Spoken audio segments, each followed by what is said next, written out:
So I don't know if it's my voice or the microphone, but I think it's my voice. I'm losing it, talking too much. So I don't know about the rest of you, but for me, there's nothing like a good night's sleep, right? No, Mickey, now is not the time for a good night's sleep, okay?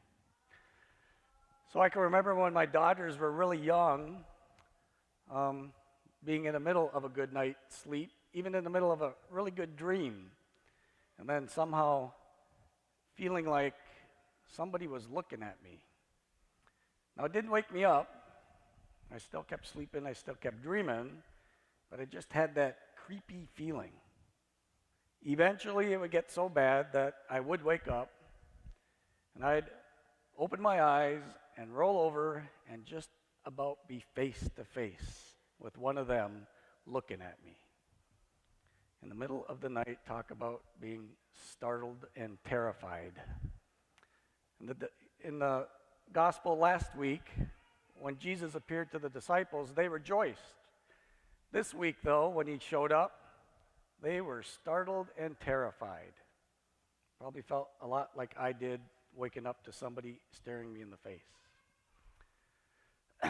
And they were terrified because they didn't expect to see Jesus there. He had died, and this had never happened before. So they were locked up in their room, probably afraid and confused, wondering what was going to happen next, hiding from everybody.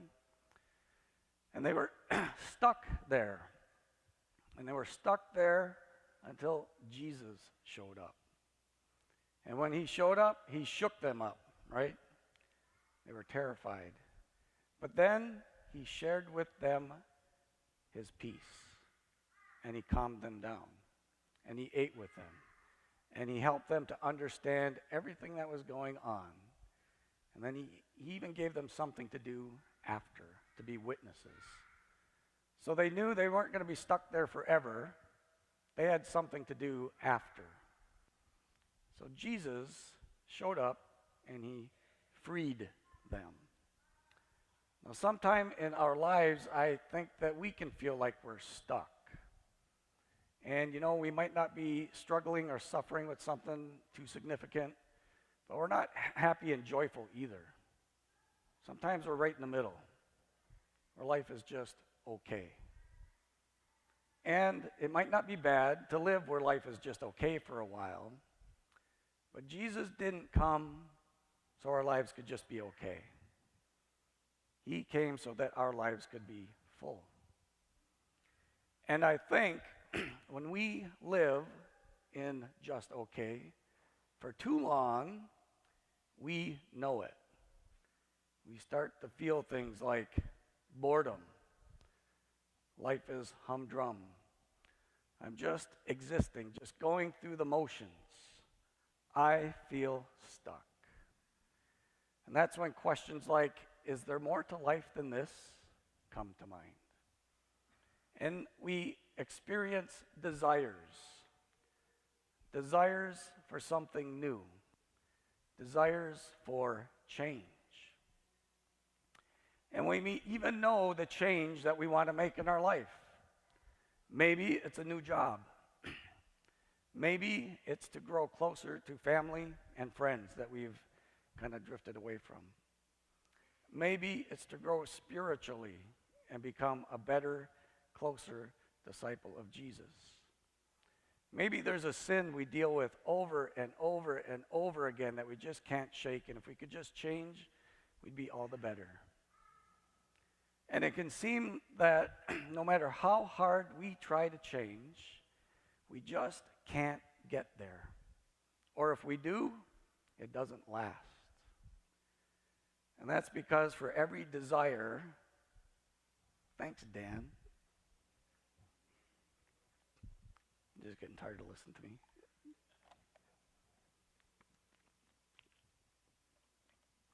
Okay, we'll see if that helps. But with every desire we have for change, we have an equal and opposite resistance that keeps us right where we are. And that resistance, that comes from us. It is human nature for us to resist change, which I find kind of odd. Change happens all the time. We can even want it, but it is our nature to resist it. So why do we resist change? Because change comes with risk. Risk of the unknown for sure, and other risk. So it's easier for us to stay where life is okay than to deal with all the risk involved with making a change. So what risk do we have? Like I said, risk of the unknown is one. But for us, for what we're talking about, there is a risk to seeing ourselves the way Jesus sees us. Because he sees all of us. He sees the real us. And that's risky because there are things about ourselves that aren't very attractive. Things about ourselves that we don't like. Things about ourselves that we hide. And it's risky, change is risky, because if I am going to change my life, not only do I need to see those things, I need to acknowledge them, and I need to accept that that is who I really am.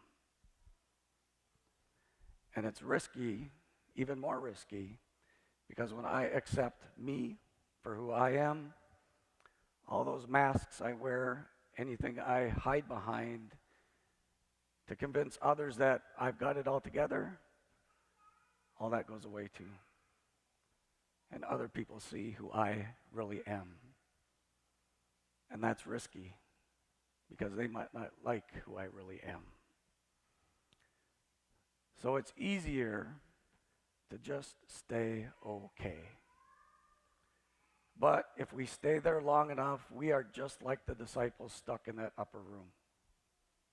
We are not free. So we need something to set us free. And that something is a person, just like it was for those disciples. It's Jesus. And when we encounter Jesus, he shows us who we really are. He shows us all those things, the good, the bad, the attractive, the unattractive. And he doesn't just leave us hanging there, though.